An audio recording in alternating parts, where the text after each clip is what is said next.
감사는 선택인가 필수인가?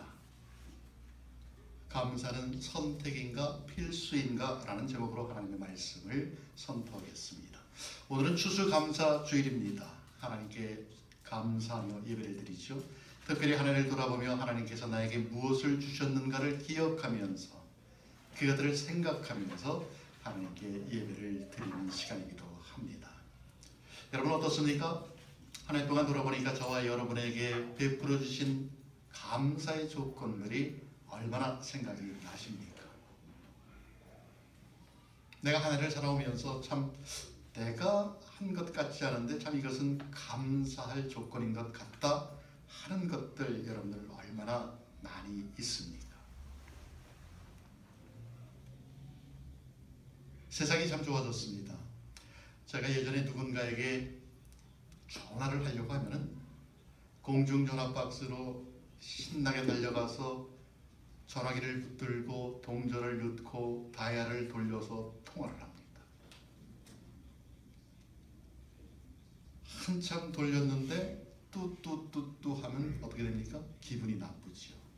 나는 바빠 죽겠는데 동전을 넣고 다이얼을 돌렸는데 뚜뚜뚜 하면은 통화 중입니다. 그러면 참 난감하죠. 다시 돌리기는 합니다.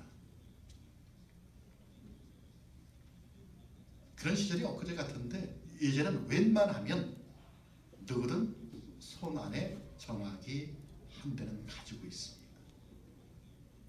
그것도 그냥 버립니까? 스마트폰으로.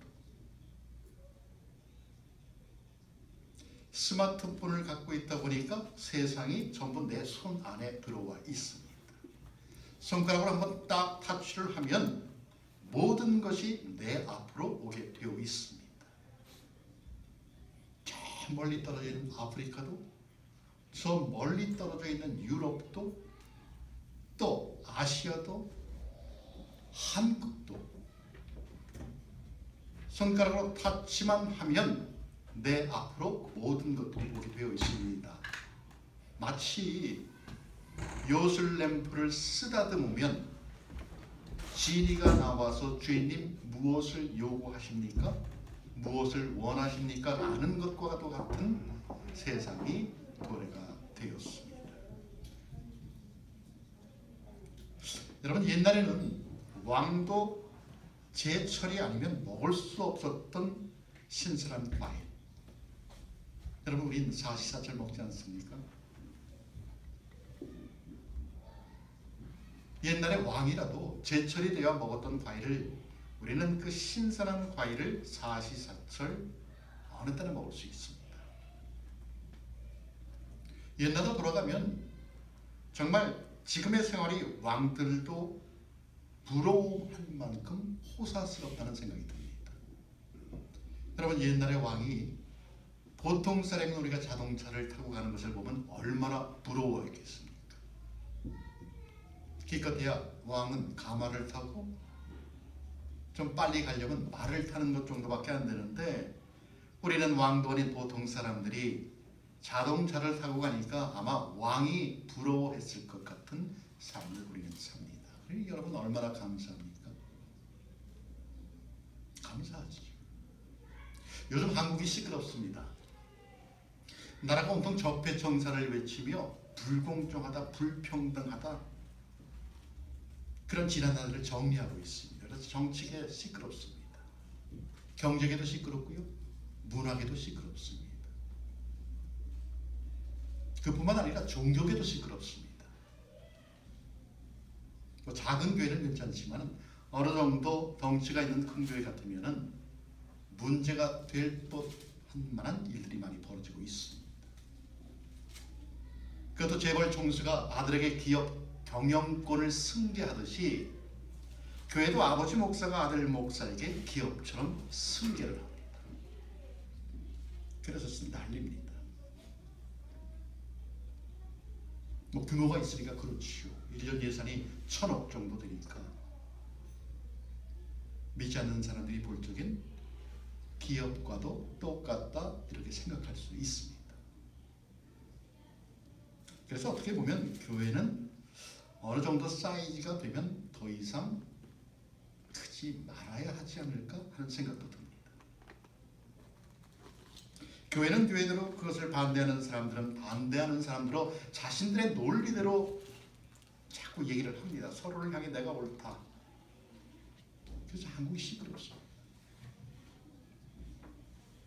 하지만 그렇게 시끄러운 가운데도 이상하게 수출은 호조를 보이고 있습니다.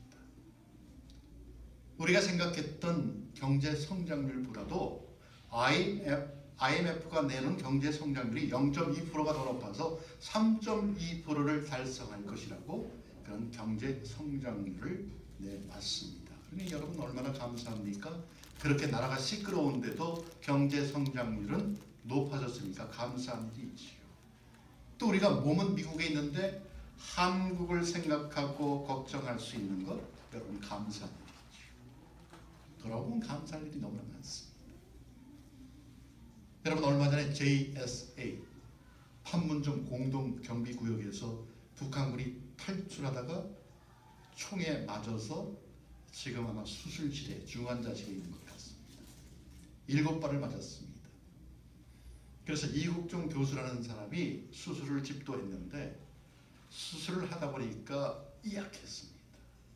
왜냐하면 수술을 하려고 열어보니까 그 안에 기생충이 들어가 있습니다.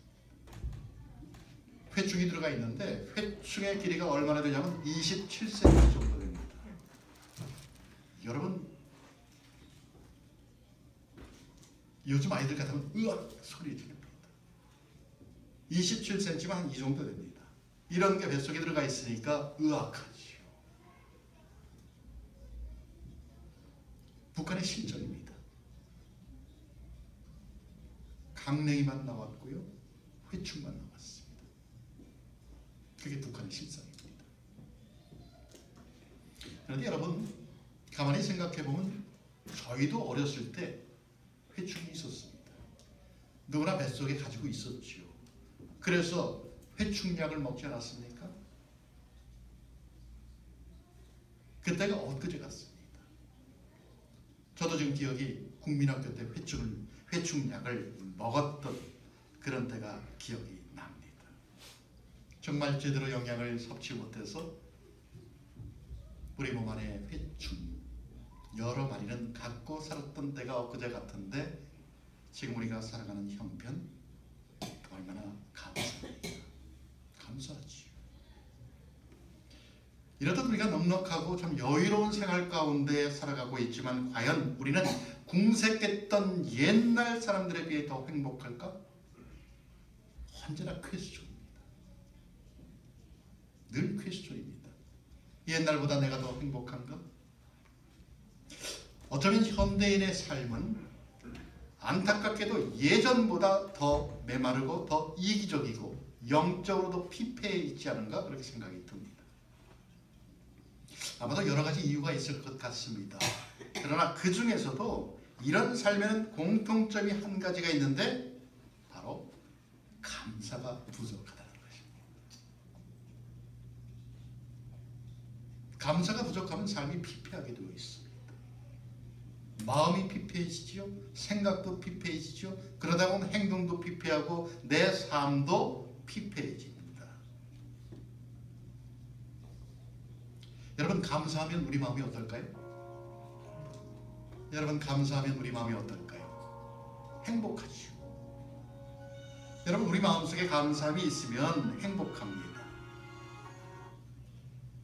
누군가 나에게 선물을 줬습니다. 여러분 어떻습니까? 감사하지요. 나는 생각도 안 했는데 누군가 나에게 선물을 주면 감사한 마음이 생깁니다. 감사한 마음이 생기면서 어떻게 됩니까? 행복하지요. 야, 이런 날 맨날 있었으면 얼마나 좋을까? 내가 그렇게 바라고 원했던 것을 내 손에 획득하면 어떻게 됩니까? 감사하지요. 마음이 어떻습니까? 행복합니다. 내가 저 구찌백을 갖고 싶었는데 누군가 나에게 선물을 줬어요. 그럼 어떻습니까? 감사하지요. 내가 저 자동차를 원했었는데 누군가 나에게 선물을 줬으면 어떻습니까? 감사하지요. 행복합니다. 하지만 여러분 이런 감사는 조건부입니다. 조건이 붙지요. 무슨 조건입니까? 내가 얻어야 감사하는 것. 조건부. 그런데 우리는 살아오면서 이런 감사에 익숙해 있습니다. 받으면 감사하는 것. 반대로 말하면 받지 않으면 어떻게 됩니까? 감사하지 않죠.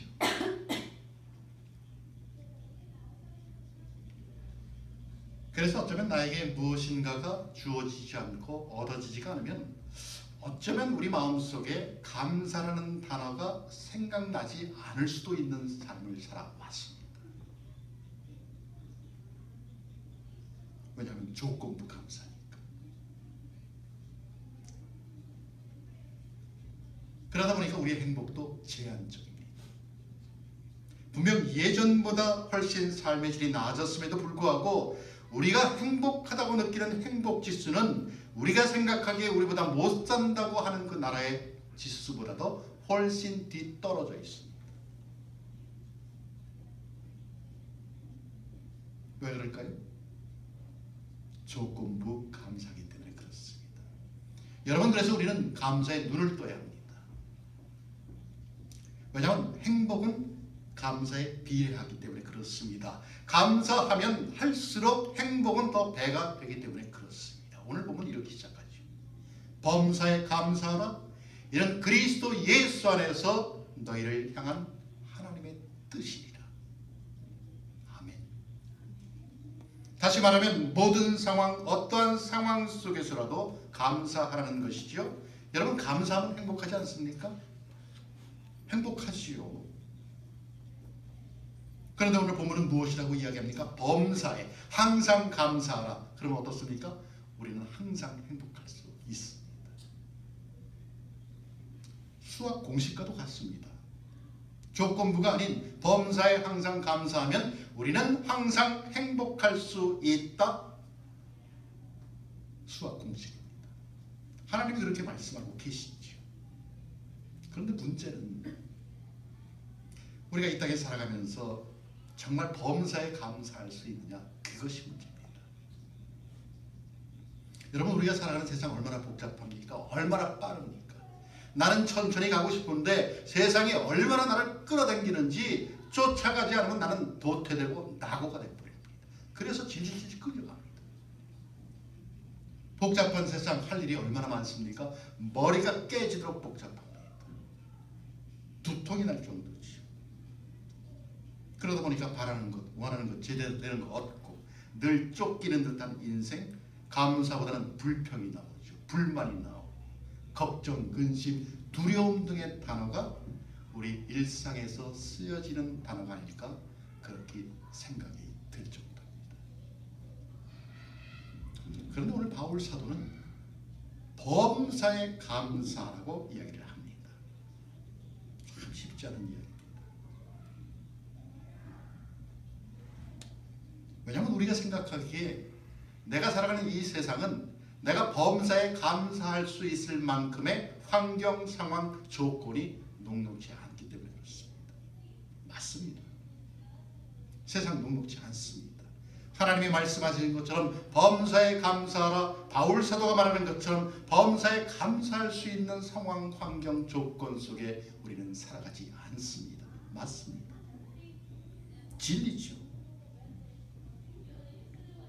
진리가 맞는데 우리가 그렇게 늘 살아가지 못하니까 늘 갈등이 생깁니다. 그러면서 내 마음속에 내가 예수 믿는 사람 맞아? 내가 예수 믿는다고 한다면 범사에 감사해야 되는데 감사치 못하니까 어떻게 됩니까? 믿음이 흔들립니다. 내가 이거 믿는 사람이야? 내가 믿음이 있는 사람이야? 그런데 여러분, 오늘 본문에서 바울 사도는 감사는 선택이 아니라 필수라고 이야기합니다. 필수가 뭡니까? 꼭 해야 되는 것이죠. 우리가 학교 가고 그렇지 않습니까? 선택은 우리가 선택을 할 수 있지만 필수는 꼭 해야지만이 우리가 학교를 졸업할 수 있습니다.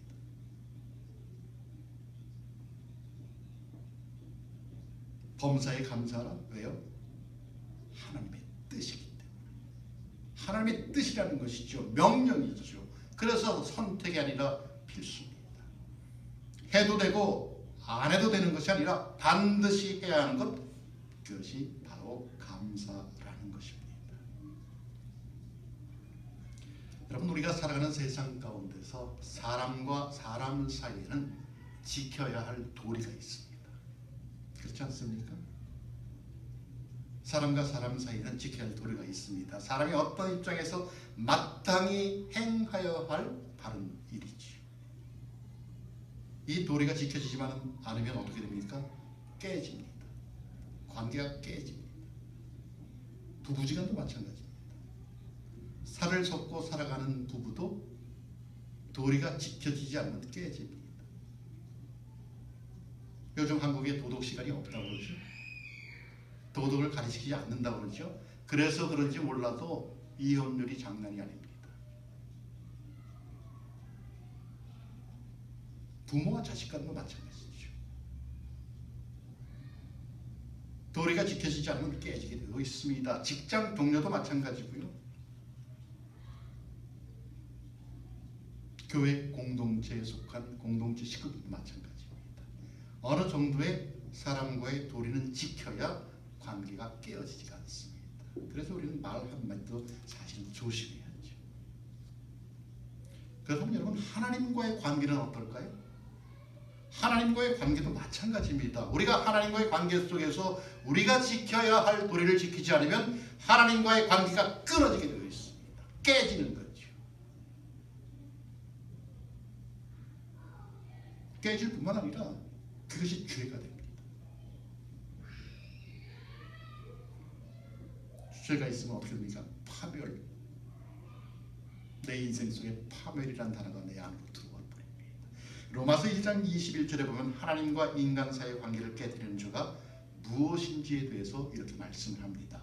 하나님을 알되 하나님을 영화롭게도 안 하며 감사하지도 아니하고 오히려 그 생각이 허망하여지며 미련한 마음이 어두워졌나니. 한마디로 감사하지 않는 것이 인간의 죄의 시작이라는 것입니다. 여러분, 우리가 알고 있는 아담과 하와가 왜 범죄했을까요? 에덴 동산인데, 정말 에덴 동산인데 그 좋은 곳에서 아담과 하와가 왜 죄를 지었을까요? 정말 내가 가질 수 있는 것들이 모두 다인데 그 가운데 하나님께서 딱 한 가지만 금하셨습니다. 모든 것을 다 먹을 수 있는데 한 가지 선악과만 먹지 말라고 했더니 내가 갖고 있는 모든 소유보다는 한 가지 못하는 것 때문에 불평이 들어왔습니다. 불만이 들어왔죠. 그래서 어떻게 됩니까? 유혹에 넘어가죠. 유혹이 그냥 넘어갔습니까? 아니요. 생각이 벌써 그렇게 미쳤기 때문에 유혹하니까 넘어갔습니다. 그래서 어떻게 됩니까? 따먹었죠. 결과는 깨졌습니다.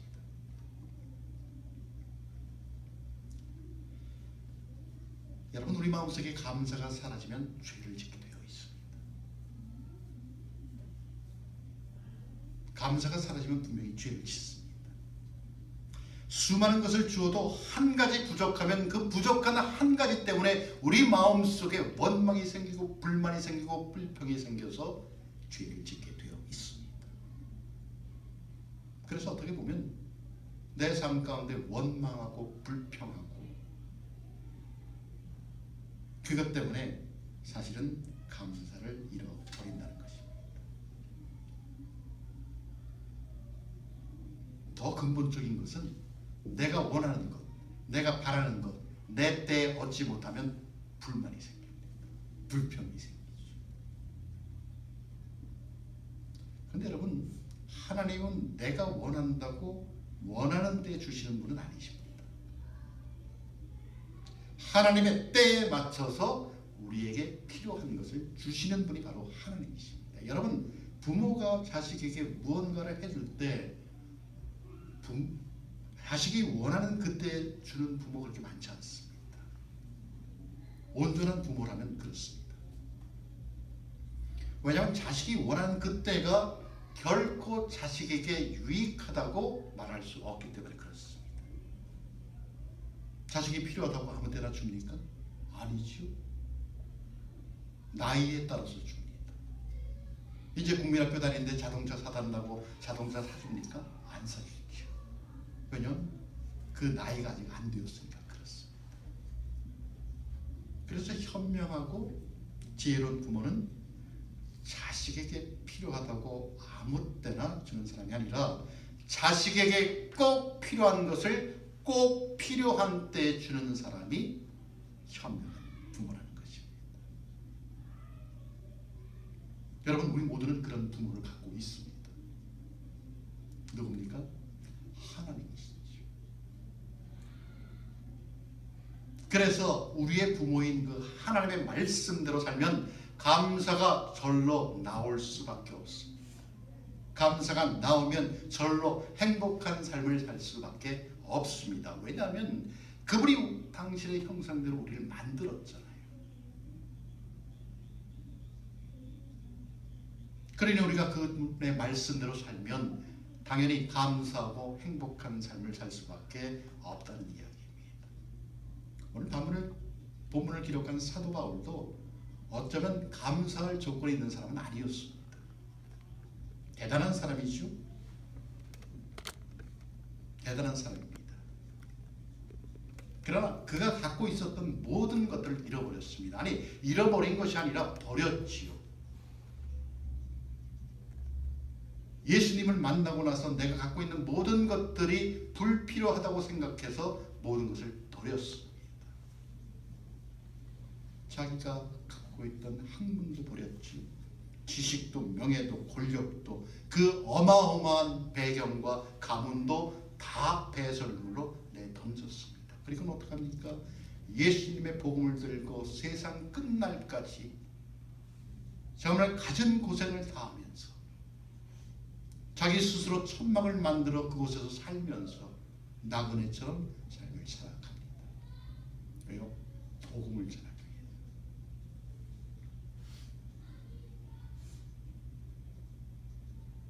그러면서 그에게 병까지 들었습니다. 가시가 박혔다고 이야기하지 않습니까? 아니, 하나님의 일을 하면 가시를 좀 뺄 뿐만 아니라 뭐 좀 자동차도 좀 주고 뭐도 좀 주고 좀 넉넉하게 먹을 것도 주고 좀 풍족하게 해야 복음을 전할 거 아닙니까? 바울 사도는 그렇지 않았습니다. 복음을 전하다가 얼마나 두드려 맞았는지 정말 죽을 고비까지 갔었던 사람입니다. 감옥에도 갇혔죠. 그것도 3번씩. 같이 일하던 동료에게 배신을 당하기도 하고요. 은혜를 베풀었던 사람에게 배척을 당하기도 합니다. 여러분, 우리가 살아가면서 무엇보다도 내가 알았던 사람에게서 인간적인 배신을 당하면 그때만큼 비참하고 힘들 때가 없습니다. 물질을 잃었을 때보다 더 힘들죠. 인간적인 배신. 그래서 바울 사도는 이 세상 조건으로 보면 감사할 조건을 찾아볼 수 없었던 사람입니다. 그런데 그는 항상 자기는 감사하다고 이야기합니다. 기쁘다고 이야기합니다.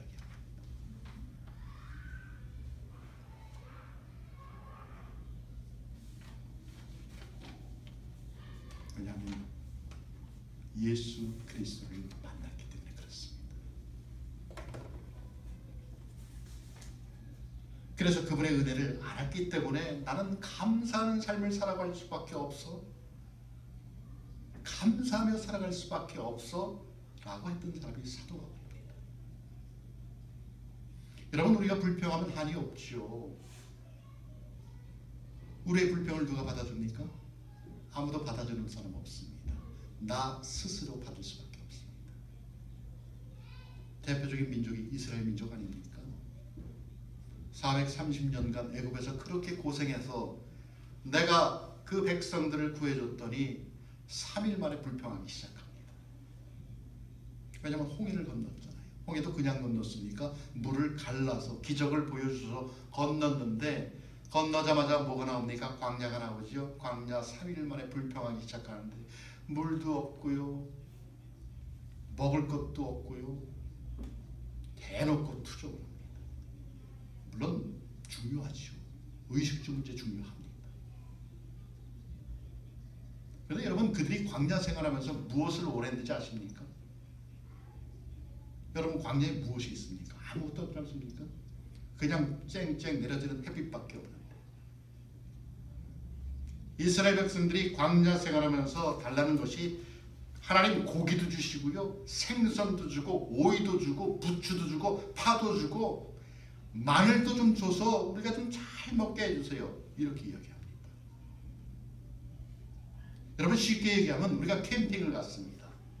천막을 들고 캠핑을 갔는데, 캠핑 가서 사람들이 요구하는 게 뭔지 아십니까? 무한정 고기 먹는 것처럼 달라는 것입니다. 무한정 고깃집에 가면 뭐가 있습니까? 줄 거 다 주지요. 내가 원하는 거 다 먹을 수 있지요. 아니, 캠핑 갔는데 무한정 고기를 원합니다. 광야 생활하는데 고기도 주고 생선도 주고 파도 주고 부추 주고. 하나님이 무엇을 주셨습니까? 만나와 메추라기 주셨죠. 굶겼습니까? 아니요. 꼭 필요한 것을 주셨습니다. 의복도 그렇고요, 신발도 그렇습니다. 여러분, 하나님은 우리에게 정말 필요한 것을 주시는 분 맞습니다. 확실합니다. 하지만 때론 내가 원하는 때 주지 않을 수도 있습니다. 그래서 우리에게 인내가 필요하죠. 기다림이 필요합니다. 그것을 못 참으면 부글부글하지요.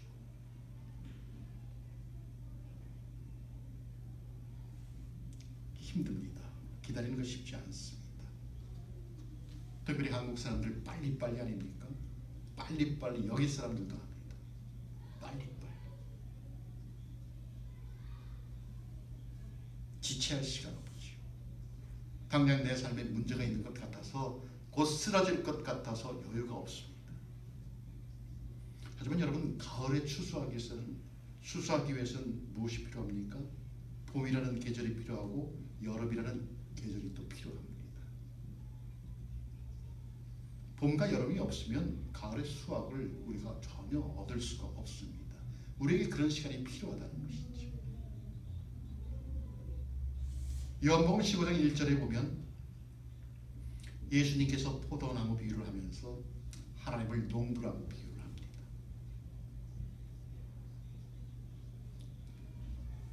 농부는 여러분, 언제 씨를 심고 언제 비료를 주고 언제 물이 줘야 되고 언제까지 기다려야 추수를 할 수 있는지 아는 전문가입니다. 예수님은 하나님을 그렇게 비유했지요. 농부라. 그렇기 때문에 하나님이 비록 내게 필요한 것을 내가 원하는 때 주시지 않는다 할지라도 우리는 인내하면서 기다려야 한다는 것입니다. 왜냐하면 전문가니까 그렇습니다. 그 농부이신 하나님께서 우리가 온전히 예수 그리스도를 온전히 믿을 때 내 안에 생명의 씨앗을 심으시고 그 씨앗이 자라게 하시며 마침내 열매를 맺게 한다는 것입니다. 추수한다는 것이죠. 온전히 믿으면 추수를 한다는 것입니다. 어떤 추수입니까? 감사할 수 있는 마음, 그 마음을 추수할 수 있다는 것입니다. 여러분, 그 마음 추수하시기를 바랍니다. 그 마음을 갖고 이 세상 살아가시기를 축복합니다. 여러분, 그래서 그 마음이 내 속에 있으면 그 감사함으로 우리의 믿음이 성숙한 사람이 된다면 내가 원하는 것을 얻든지 못 얻든지 그것은 정말 중요한 일이 되지 않습니다. 사도 바울이 그것을 깨달았던 것이죠. 그래서 사도 바울이 빌립보서 4장 12절에서 이렇게 고백을 합니다. 내가 비천에 처할 줄도 알고 풍부에 처할 줄도 알아 모든 일에 배부르며 배고픔과 풍부와 궁핍에도 일체의 비결을 배웠노라.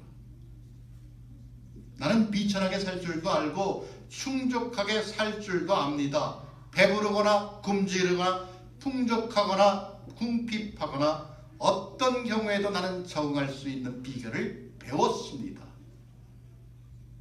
그래서 감사한 것이죠. 범사에 감사할 수 있다는 것입니다. 여러분, 우리가 살아가는 세상 무슨 세상입니까? 힘든 세상 맞습니다. 우리는 비록 유토피아와 같은 세상을 원하지만 그런 세상은 없습니다. 그럼에도 여러분, 아침에 내가 일어날 수 있는 것 감사 아닙니까? 오늘 여러분들 아침에 이부자리에서 일어난 건 어떤 마음으로 일어나셨습니까? 저는 아침에 눈을 딱 뜨니까 감사하는 마음이 듭니다. 창밖을 보면 어떻습니까? 산들산들 바람이 불지요. 나뭇가지가 흔들릴 때도 있습니다. 감사하지요. 친근한 공기가 내 코 속을 들어오면 어떻습니까? 감사하지요. 오늘도 여러분 쳐다볼 수 있는 하늘이 있어서 얼마나 감사합니까? 지난주에 봤던 우리 공동체 식구들 다시 얼굴을 볼 수 있으니 여러분 얼마나 감사합니까? 돌아보면 감사의 조건들이 너무너무 많습니다.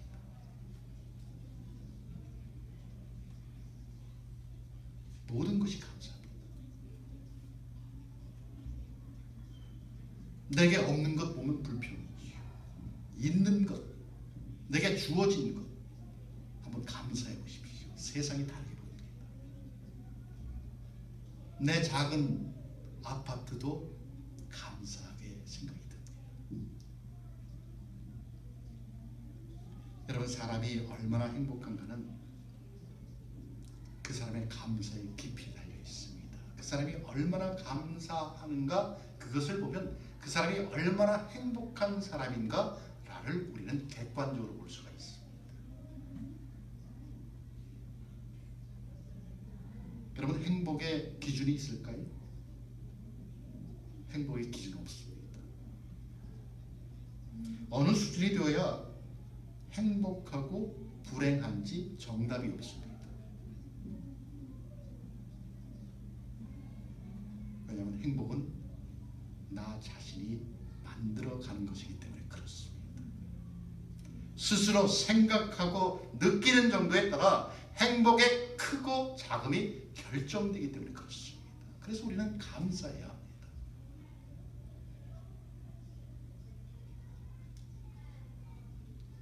여러분, 없는 것에 관심을 갖지 마십시다. 내게 있는 것으로 자족하십시다. 그래서 남들보다 비록 내가 가진 것이 없어도 있는 것에 자족하고 작은 것이라도 내 삶을 채워주는 조건이 있다면 감사하며 사는 것이 바로 행복이라는 것입니다. 그래서 여러분, 감사는 선택이 아니라 필수입니다. 필수입니다. 범사에 감사하라. 어떤 상황, 어떤 조건에도 감사하라. 현실적으로 쉽지 않은 건 맞습니다. 하지만 여러분, 원망하고 불평하면 감사할 시간이 없어집니다. 여러분, 내 삶 가운데 이것이 부족해서 저것이 부족해서 불평하고 불만하면 우리 마음속에서 감사가 나오겠습니까? 안 나오지요. 감사 절대로 안 나옵니다. 10년 전에도 불평했는데 지금도 똑같이 불평하는 사람이 있습니다. 그러나 여러분, 감사하면, 내가 자족하면서 감사하면 우리 마음속에 불평, 불만이 나옵니까? 못 나오죠. 왜냐하면 감사하는데 불평과 불만을 얘기할 시간이 없습니다.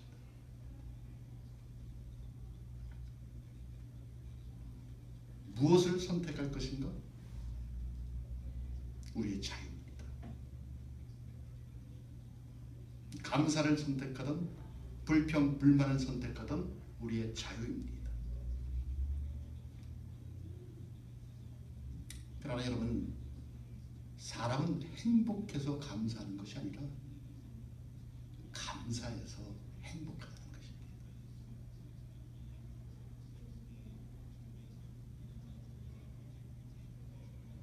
아무리 우리가 행복을 원해도 감사하지 않으면 행복할 수 없습니다. 내가 아무리 조금 벌어도 조금 벌은 거에 맞게끔 삶을 살면, 자족하면 내 삶은 행복해질 수 있습니다. 그래서 여러분, 오늘 본문은 이렇게 우리에게 권면을 합니다. 우리 데살로니가전서 5장 18절을 다시 한번 보겠습니다.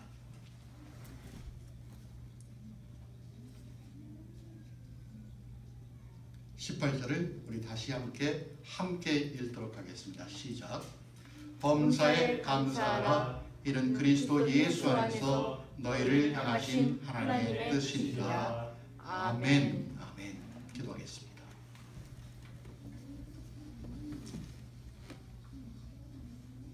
하나님 아버지, 감사합니다.